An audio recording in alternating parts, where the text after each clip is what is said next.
Bonjour tout le monde, aujourd'hui on va faire le Packet Tracer 5.5.1 qui est le challenge de mise en œuvre des access lists dans IPv4.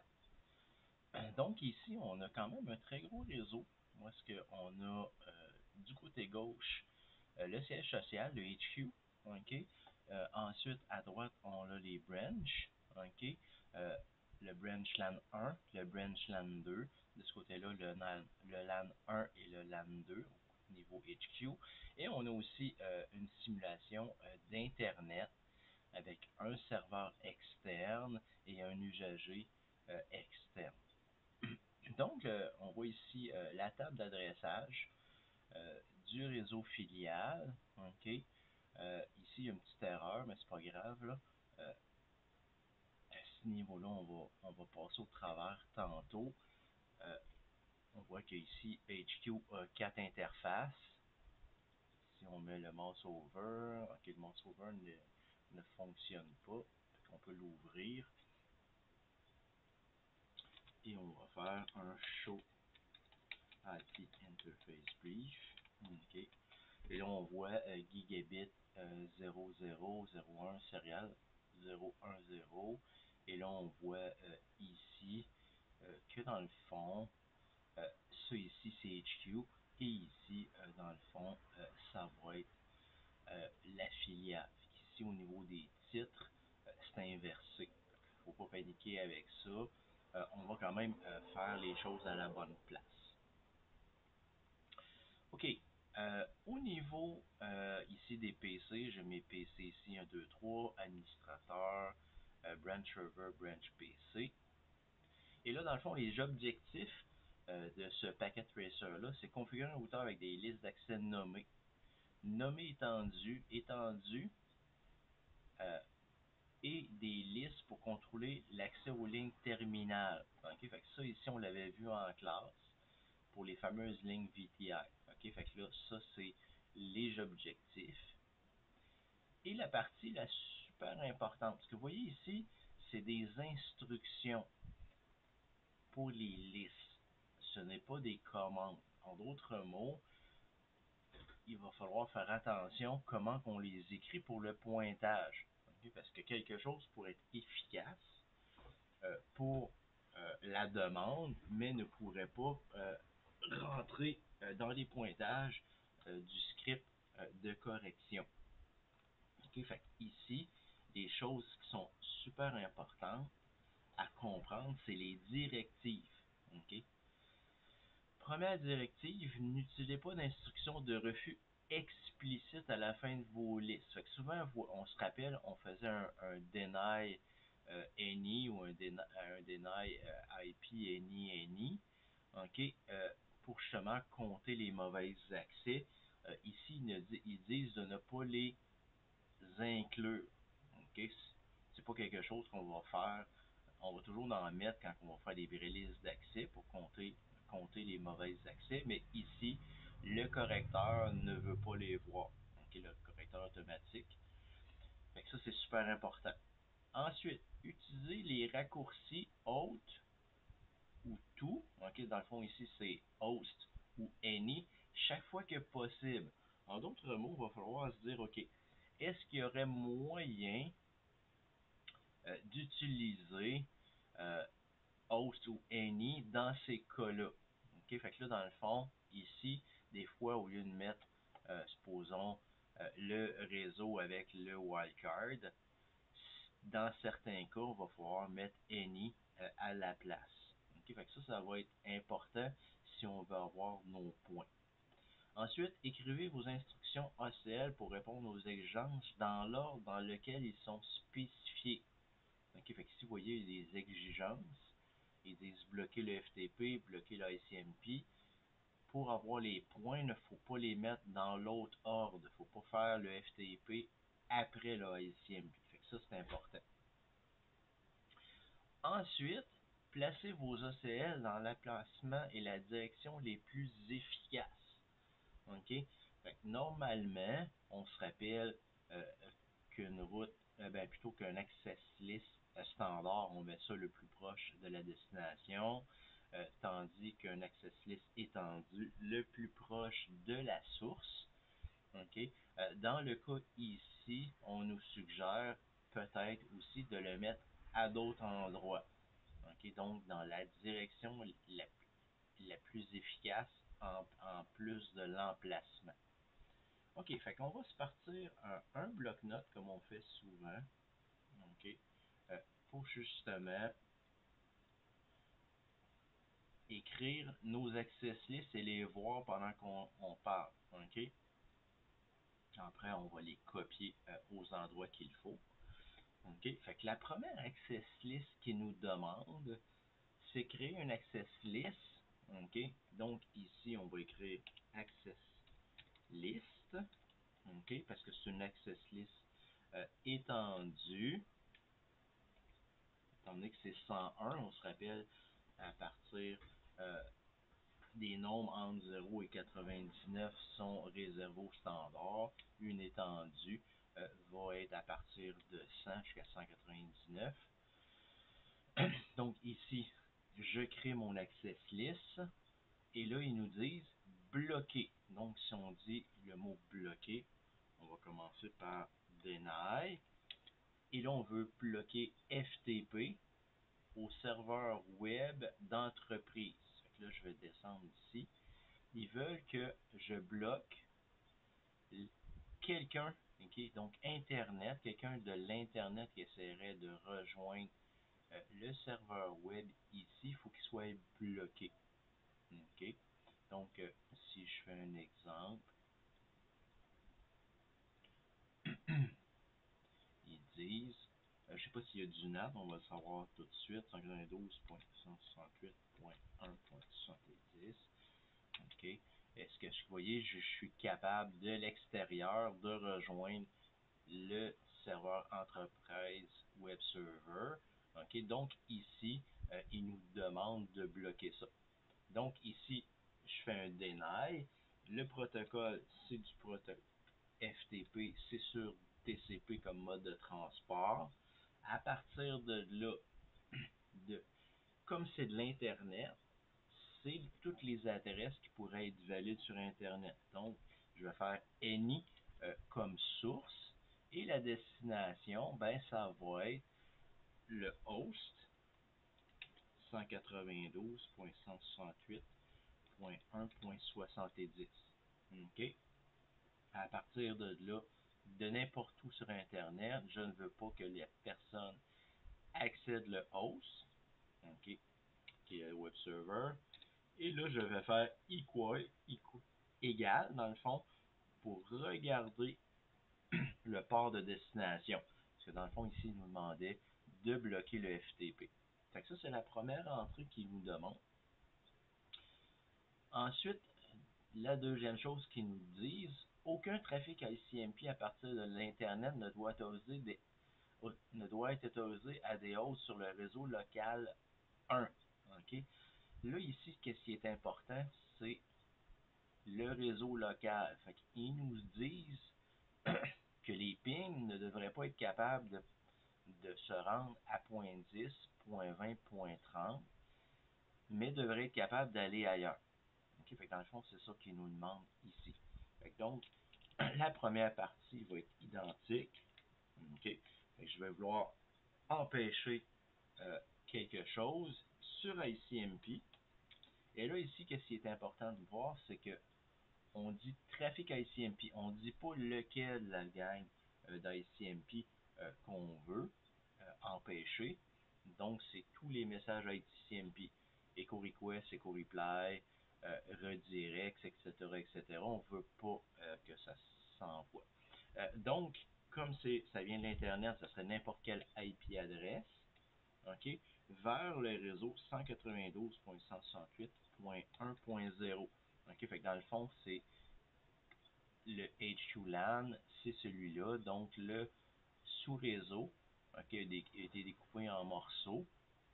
Et à partir de là, je mets comme destination 192.168.1.0 et le wildcard ici, OK, on voit que il reste 26 à 32, dans le fond, il reste 6 bits.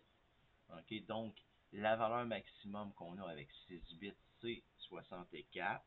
OK, donc 64 moins 1. Le wildcard va être égal à 63. OK, fait ça, c'est notre deuxième entrée, Access List 101, Deny ICMP, que ça vienne de n'importe où. Donc, la source peut être n'importe où sur Internet, mais la destination ne doit pas être le réseau. On voit ici, réseau local 1 du HQ. On bloque ça. Ici, ça devrait fonctionner. Ensuite, ils nous disent autoriser tout autre trafic. OK? Donc, ça va être access list, permit. OK? Et là, pour n'importe quoi, on dit, OK, pour n'importe quel trafic IP qui vient de n'importe où et qui va n'importe où, permet ça. OK? Fait que c'est comme ça que dans un access list étendu, on met une règle pour tout permettre. Ça, c'est la première partie. Fait que je vais mettre un commentaire ici. Exigence 1.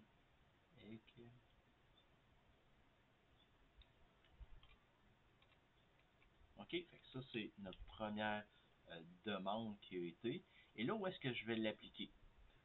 Si on relie tranquillement, on veut autoriser n'importe quoi qui vient de l'Internet, que le trafic qui part de là, qui arrive ici, puis qui s'en va vers l'Enterprise Web Server, on veut le bloquer.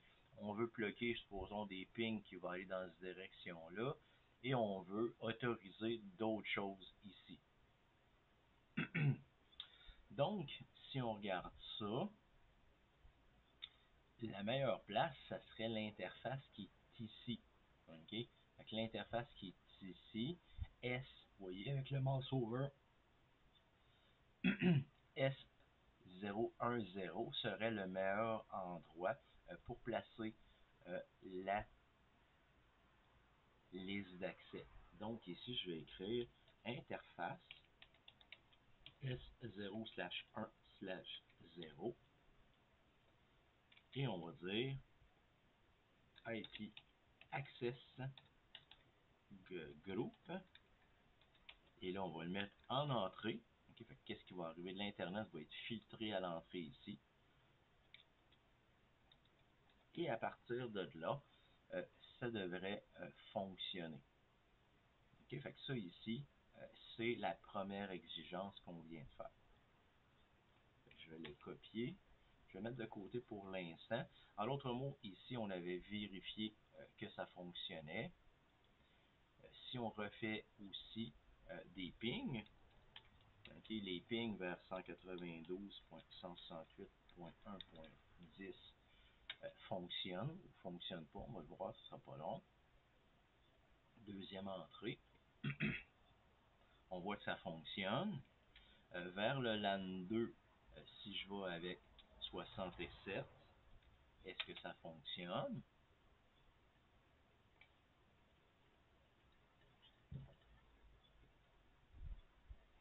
OK, fait que vous voyez ici que le ping ici fonctionne, le ping vers admin fonctionne aussi. À partir de là, on voit que présentement, il n'y a rien. On va aller appliquer la règle sur HU.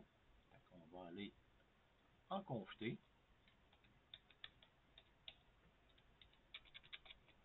On va faire notre paste. OK, fait que vous voyez, tout a passé. On sort de là. On va faire un show access list.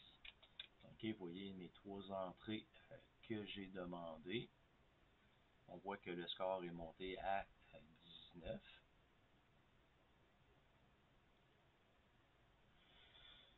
Si je reviens ici, et là je fais mon ping à 67, ça passe encore. Si je fais mon ping à 10, ok, fait ici j'ai eu une petite erreur. Le ping ne doit pas être autorisé. Ok, fait que ça fonctionne. Est-ce que le web continue à fonctionner? Ok, je viens de voir mon erreur. Ok.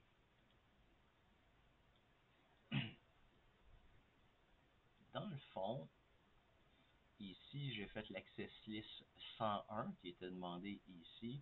Mais vous voyez ici, dans mon IP Access Group, j'ai oublié mon 101 ici.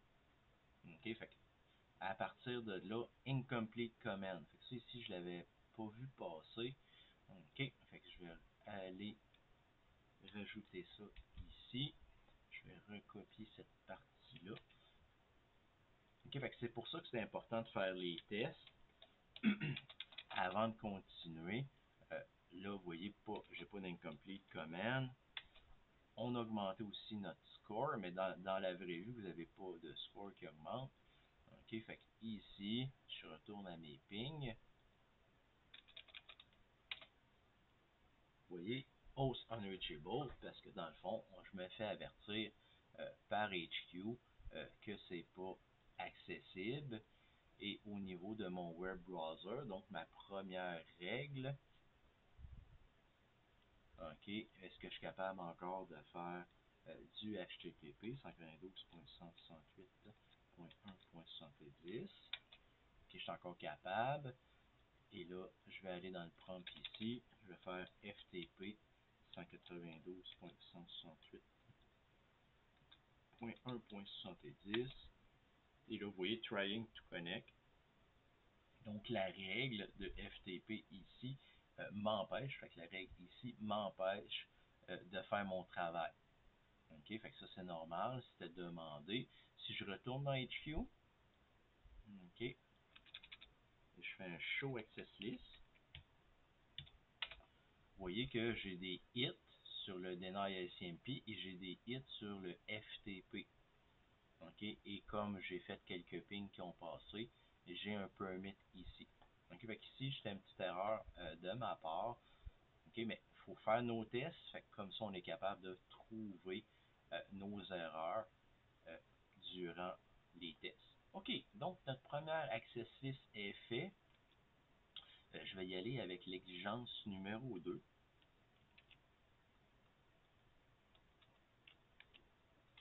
Exigence numéro 2, qu'est-ce qu'ils nous demandent ici? Ils disent utiliser le numéro d'access list 111. Fait que ça va ressembler à ça. OK. Étant donné que c'est une numérotée étendue, ça va ressembler à ça, 111.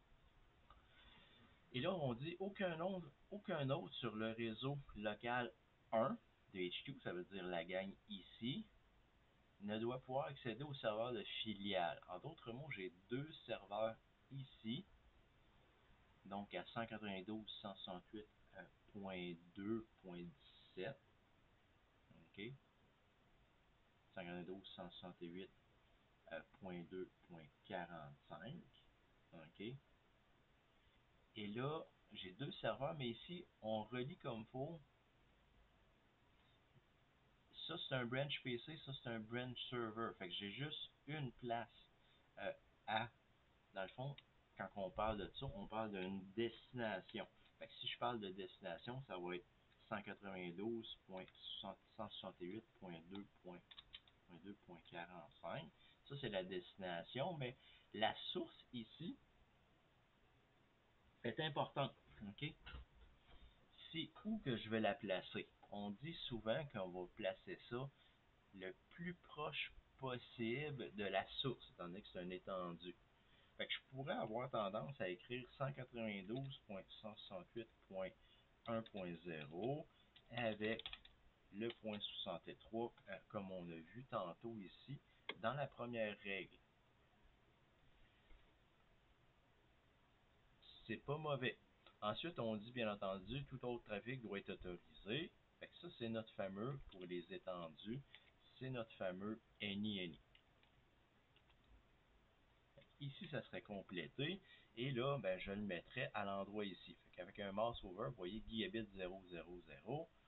On retourne ici. Et là, ben, je vais faire la même chose qu'ici. Mais sur gigabit 0/0/0 en mettant en entrée 111. Fait que ça serait fonctionnel. Mais à l'entrée ici, est-ce qu'il va y avoir d'autres choses ici que 192, 168.1 ou .2 ou point n'importe quoi. Ce qui m'amène à retourner ici, à utiliser des raccourcis chaque fois que possible. En d'autres mots, ici, on tombe avec la fameuse règle est-ce possible? Et donc, pour avoir les points ici, celui qui a conçu l'activité s'est dit la règle, j'ai dit n'importe quoi. Donc ici, j'aurais any à la place du masque. En d'autres mots, je suis any, c'est n'importe quoi qui arrive ici. C'est sûr que ça va être inclus dans le fond, la plage d'adresse qui est ici, mais c'est plus facile d'écrire any host. OK? Donc ici, et là, bien entendu, j'avais oublié mes deny ici, deny ici, OK? Donc, si je relis, pour l'access list 111 qui est étendu, ne pas permettre n'importe quel PC qui essaye de rejoindre 192.168.2.45. OK? Fait que, vous voyez, ça, c'est fonctionnel, mais à cause de la règle, la directive, la deuxième, ici, il faut que je mette any. OK? Fait que ça va être plus simple à écrire. Fait que si jamais je change le masque ici, ben, j'aurai pas besoin de changer la règle, étant donné que la règle englobe tout le monde. J'espère que tout le monde a compris cette passe-là. C'est vraiment à cause des directives qu'on a changé cette règle-là. OK? Donc, si je m'en vais faire mes tests, OK? Selon ça, mon PC1 devrait être capable de faire un ping à 192.168.2.17 qui est PC Branch. Ça sera pas long. C'est fonctionnel. Et présentement, il devrait être aussi capable de rejoindre 2.45. On essaie.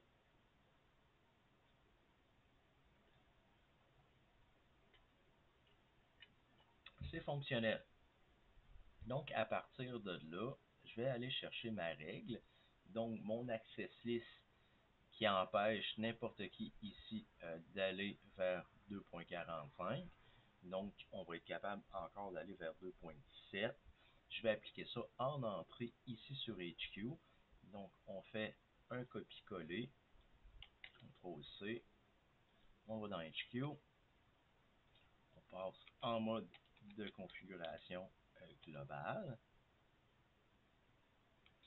Ensuite, je fais un paste. OK.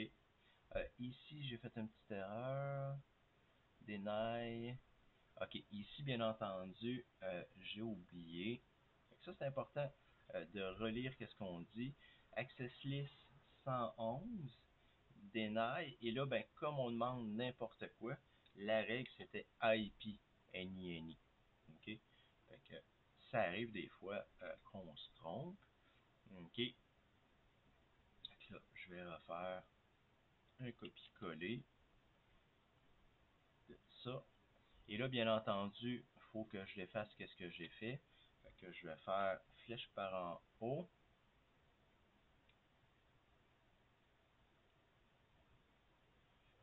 Je vais faire un no sur cette entrée-là. Je vais faire un do show access. Okay. Et là, on voit qu'il y en a juste une. À partir de là, je fais un paste. On voit que ça l'a passé. Je vais faire un do show access list pour voir est-ce qu'elle a été appliquée. Ben, pas appliquée, mais au moins est-ce qu'elle est visible. Ok, fait que là, vous voyez, j'ai un deny IP any host 192. Ok, fait que ça, on dit que c'est fonctionnel. Je peux sortir de là, enregistrer ça. À partir de là, je vais refaire mes tests avec PC1. Est-ce que PC1 est capable de rejoindre encore .2.17? Oui. Okay. Est-ce qu'il est capable de rejoindre .2.45? J'ai mon host unreachable. OK, fait que là, j'ai fait des tests sommaires, mais j'ai fait des tests pour voir est-ce que eux autres étaient empêchés maintenant par HQ d'aller vers branch server. C'est ce qui était exigé. OK, fait que l'exigence numéro 2 est complétée. Je vais retourner ici. Je vais copier ça ici. L'exigence numéro 3 pour les ACL. Créer une liste de contrôle d'accès standard nommée. OK, fait que là, notre commande va commencer par IP access list standard. OK, fait que ça c'est la partie importante. Créer une liste de contrôle d'accès standard nommée. Utiliser le nom VTI block. OK, fait qu'on veut qu'il s'appelle VTI underscore block. OK, fait que là, ici, vous voyez, dans le fond, c'est qu'on veut protéger les lignes VTI. Fait qu'on va ensuite aller l'appliquer à line VTI 0 à 15. Et là, c'est là qu'on va faire access class. OK, VTI block in. Donc, quand les paquets vont arriver pour rentrer sur les lignes VTI, on va appliquer l'access class VTI block qui est ici. OK, fait que ça, c'est les personnes qu'on va laisser passer. Et on va appliquer ça sur les lignes VTI. Puis on peut mettre notre exit ici. Ici, on va avoir aussi un exit à mettre. Et là, dans le fond, vous voyez, là, j'ai fait juste la première partie. J'ai créé une liste d'accès ici. Et là, ben là, je vais aller voir en particulier qui a le droit d'aller sur les lignes VTI. OK?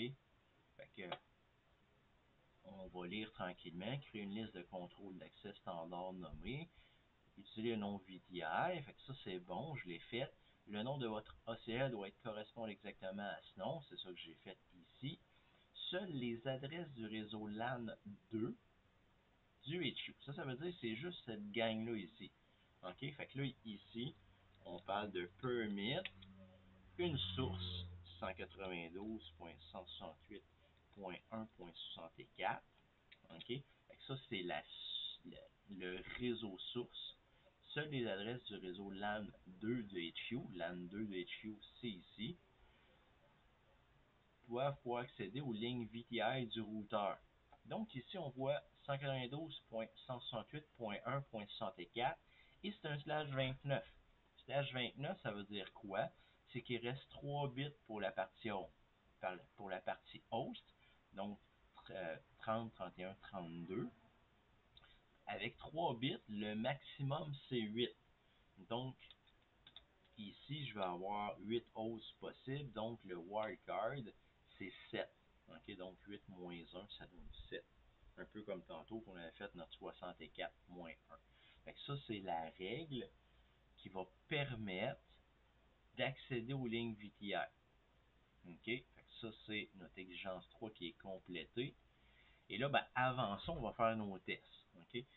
Ici, au niveau des tuyaux, on va regarder les lignes VTI, comment ils sont configurées. Fait que si je fais un show run, OK, vous voyez que j'ai pas de username de fait. OK, et aux lignes VTI, j'ai un password. OK, fait que j'ai pas de transport input, donc je ne suis pas limité à SSH ou d'autres choses, j'ai pas de username. En d'autres mots, ici, à partir de PC1, je devrais être capable de faire un telnet. OK? Fait que si je fais un telnet à l'adresse, ben, à une des adresses de HQ, OK, fait que je vais aller ici, HQ et 192.168.1. OK, fait que je vais faire HQ telnet 192.168.1.1. Est-ce que ça fonctionne? Il me demande Cisco, ce qu'on avait vu. Et vous voyez, ça fonctionne. Donc, au niveau des lignes VTI, PC1 peut y aller. Je ferme ça. Je vais aller ici sur Admin. Je vais faire le même exercice, telnet. Et là, ben, on voit que HQ, ça va être 0.65, telnet 192.168.1.65. Et vous voyez, je rentre facilement en telnet sur HQ. OK, donc à partir de là, de PC1, je peux y aller, de admin, je peux y aller. On fait un cut and paste de l'exigence numéro 3, CTRL-C. On envoie ça au niveau de HQ. OK, fait que je vais aller ici, je vais aller en confité et je fais un paste. OK, fait que vous voyez que la liste d'accès a passé. OK, je vais sortir d'ici. La liste d'accès a passé sans erreur, il n'y a pas de caret, il n'y a pas de incomplete. Si je fais un show access list, à partir de là, on voit qu'ici, il y a une access list standard nommée VTI. Il n'y a aucun hit dessus, c'est normal. Et là, ben, qu'est-ce que je vais faire? Je vais faire mes tests. Est-ce que d'admin, je suis encore capable de faire mon telnet? Et vous voyez, ça fonctionne. Donc, mon groupe de personnes, fait que si on retourne ici dans l'exigence numéro 3, mon groupe de personnes qui est dans le LAN 2 est encore capable d'aller sur HU par telnet. OK, fait qu'on va faire un exit. Et là, PC1, tantôt, était capable d'y aller. On tourne sur PC1. Vous voyez, tantôt, le telnet a fonctionné. On s'est fait demander le mot de passe. OK, fait est-ce que le telnet fonctionne encore? Et là, vous voyez, Connection Refused by Remote Host. OK, fait que dans le fond, on a été capable de bloquer le telnet venant d'un autre réseau que le LAN 2. Donc, le LAN 1 n'est plus capable d'accéder au HQ. OK, fait que ça, c'est la troisième exigence. On retourne à notre bloc-notes. Et là, on va regarder qu'est-ce qui est demandé pour la prochaine exigence. Là, je vais copier mon en-tête ici. Et là, je vais écrire exigence 4. Et là, je vais lire tranquillement qu'est-ce qui est demandé. Créer une liste ACL étendue nommée. OK, fait que là, ici, ça va être quelque chose semblable à ça. OK, donc IP, access list, extended. OK, fait que c'est ça qui est demandé. Nommer branch, en minuscule, branch, underscore 2HQ. OK, donc on voit un peu où est-ce que ça va être demandé. Ça va être ici. Comme c'est étendu, c'est proche de la source. OK, donc IP, access list, extended, branch to HQ. Ça a été respecté.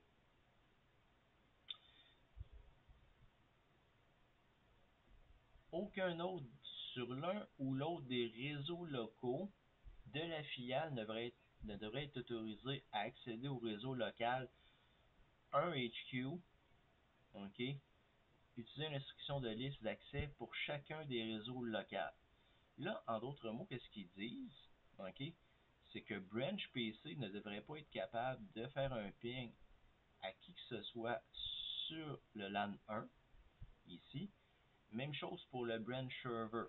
OK? Fait que si on met ça de côté pour l'instant, dans le fond, lui, présentement, le Branch PC est capable de faire un ping à 192.168.1.10. OK? Il est capable aussi d'aller rechercher 67, qui est dans le LAN 2. OK? Fait que présentement, lui, il n'y a aucune limitation pour aller au HQ. Si on fait la même chose au niveau du branch server, le branch server est capable d'aller à 192.168.1.10.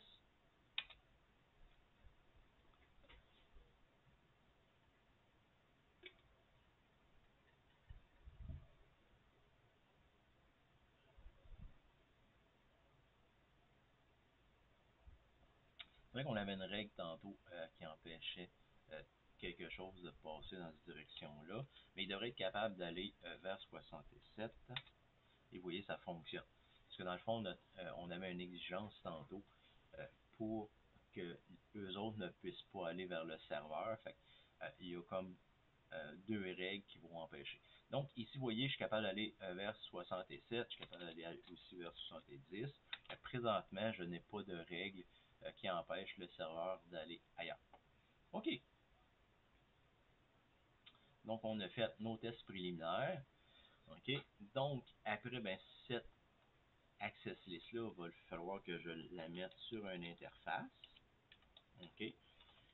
Ça va être un access group, IP access group. Et là, le nom va être falloir qu'il soit respecté. OK, fait que là, j'ai une bonne partie de mon information. Bon, j'aurai pas de points pour l'instant, mais au moins ça me donne une idée de où est-ce qu'il faut que je m'en aille. Et là, on lit comme il faut. Aucun autre sur l'un ou l'autre des réseaux locaux de la filiale ne devrait être autorisé à accéder au réseau local 1. OK, donc ici, faut pas que un paquet de branch réussisse à aller là. Fait que si on suit la souris, branch aller là, ou branch server aller là. Et là, ben, il faut lire comme il faut. Utiliser une instruction de liste d'accès pour chacun des réseaux. En d'autres mots, ils veulent qu'on mette les informations sous la même access list. Ça, c'est important. OK, fait que ici, il faut que je mette, OK, comme c'est une liste étendue, qu'est-ce qu'il faut que je fasse? Il faut que je fasse un déni de n'importe quoi, donc de n'importe quel protocole d'IPv4, deny IP. Et là, la source, c'est 192.168.2.0 avec le wildcard. OK, et là, le wildcard, il y en a deux. OK, fait que je vais écrire le deuxième tout de suite. Deny IP. Là, ici, ça va être 2.32. OK, et le wildcard, ben, vous voyez ici, j'ai 27. Donc, j'ai 5 bits possibles. Donc, 5 bits, c'est 32. 32 moins 1, ça donne 31. Fait que le wildcard ici va être ça. Ici, il me reste 4 bits. Le maximum sur 4 bits, c'est 16. OK, donc 16 moins 1. Ici, je vais avoir un wildcard de 15. OK. Dans le fond, 4 bits me permet une possibilité entre 0 et 15. Ici, 5 bits me permet une possibilité entre 0 et 31. OK, au niveau binaire. Fait que vous voyez ici, j'ai mes deux deny, OK, IP avec mes sources. Et là, ben, dans le fond, la destination, on l'avait déjà calculé tantôt. La destination, c'est mon LAN numéro 1. OK, fait que ici, je vais avoir un deny IP de ma branche ici vers ce réseau-là, un deny de ma branche en dessous ici vers ce réseau-là. Ensuite, ben, ils disent tout autre trafic devrait être autorisé. OK, fait ici, il faut que j'aille un permit IP any. Donc là, comme j'ai juste une access list, je pourrais avoir tendance à la mettre ici et à la mettre là. OK?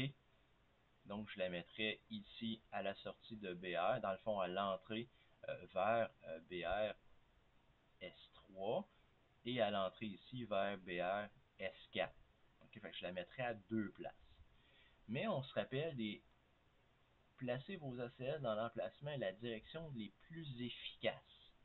OK?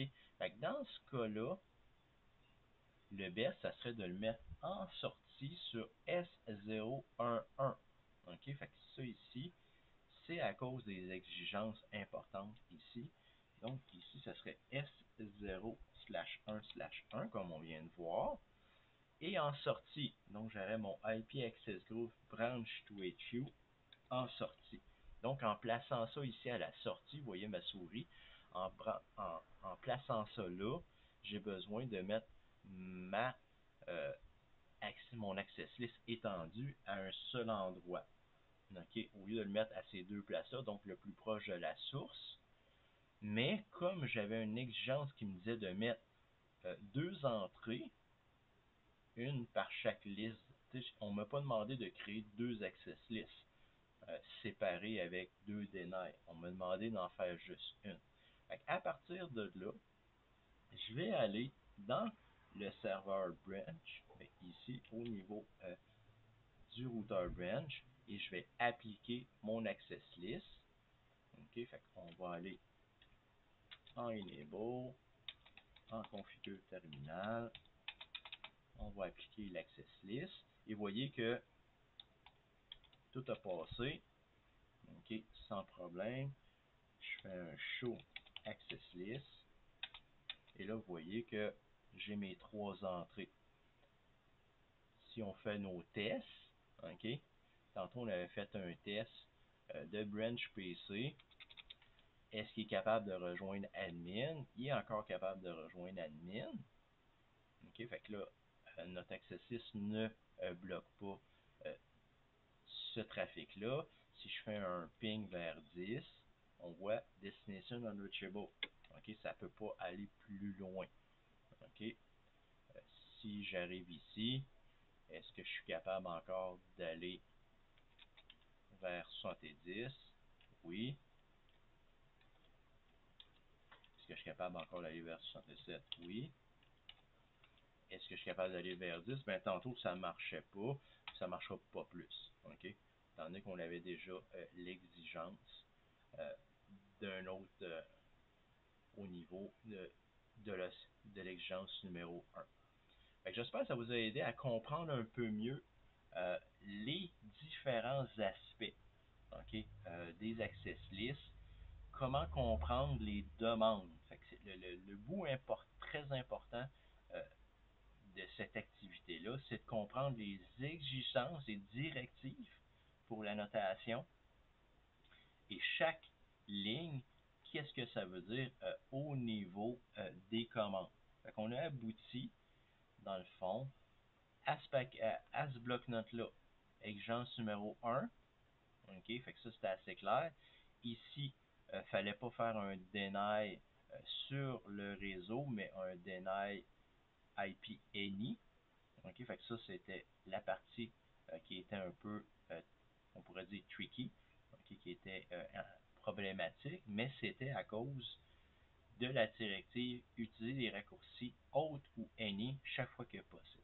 Ensuite, ben, ça ici, super important, OK, c'est quelque chose qui est fait normalement au niveau des lignes VTI, de mettre quel sous-réseau, OK, fait que souvent, ça va être le sous-réseau euh, des gens d'IT, ça va être seulement eux autres qui vont être capables de faire du SSH ou du Telnet. OK, fait que ça, c'est super important comme commande quand on veut limiter l'accès au niveau du management de nos appareils. J'espère que ça vous a aidé à comprendre un peu plus. Ça ressemble vraiment à quelque chose qui pourrait être un examen. Merci.